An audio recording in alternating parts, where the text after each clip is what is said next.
নমস্কাৰ বন্ধুসকল, স্বাগতম জনাইছোঁ আপোনালোকক মোৰ ইউটিউব চেনেলটোলৈ।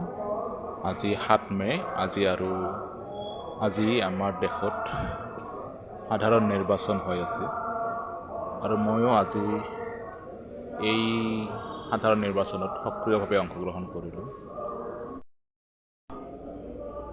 আজি খুব সোনকালে ৰাতিপুৱাই ওলালোঁ ভোটগ্ৰহণ কেন্দ্ৰলৈ, যাতে সোনকালে মোৰ ভোটটো দি আজৰি হ'ব পাৰোঁ, কাৰণ মোৰ ইলেকশ্যন সংক্ৰান্তীয় আন দায়িত্ব আছিলে, যাৰ বাবে মই ডিচিৰ কাৰ্যালয়ত উপস্থিত হ'বলগীয়া আছিল।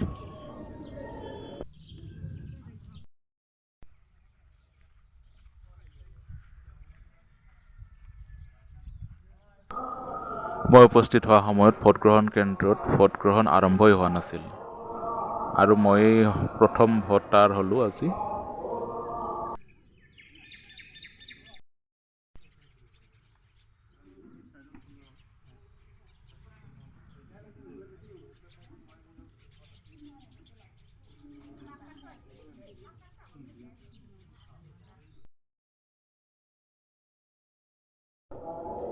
গতিকে খুব কম সময়ৰ ভিতৰতে মোৰ ভোটদান দিয়া হৈ গ'ল, ৰখি থাকিব লগা নহ'ল লাইন পাতি।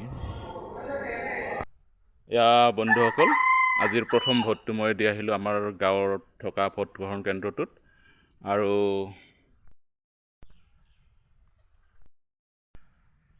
ভোট দিয়াৰ আগতে আপোনালোকে ভালকৈ ভাবি চাব, কোনজন প্ৰাৰ্থীক দিলে আপোনাৰ দেশখন ভাল হয়, দেশখনৰ বাবে কাম কৰিব, কোনজন প্ৰাৰ্থীয়ে আপোনাৰ সমাজখনক আগুৱাই নিব, কোনজনে আপোনাৰ সমাজখনক বিপথে পৰিচালিত কৰিব পাৰে, সেই কথাও আপোনালোকে মন কৰিব। শেষত ইয়াকে কওঁ যে গণতন্ত্ৰৰ এই মহোৎসৱত আপোনালোক সকলোৱে ভাগ লওক। আপোনালোকৰ এয়াই সুযোগ আপোনালোকৰ হাতত এখন ভাল চৰকাৰ আনি দেশখনক আগুৱাই নিয়াৰ। পিছত গৈ আন্দোলন কৰি থাকি বিশেষ ফল ধৰা মই আজিলৈকে দেখা নাই। গতিকে যিটো এটা আপোনালোকৰ হাতত সুযোগ আছে, সেই সুযোগৰ আপোনালোকে সৎ ব্যৱহাৰ কৰক আৰু এখন সুন্দৰ দেশৰ গঢ়াৰ ক্ষেত্ৰত আপোনালোকৰ অৰিহণা যোগাওক। জয় হিন্দ, জয় আই অসম।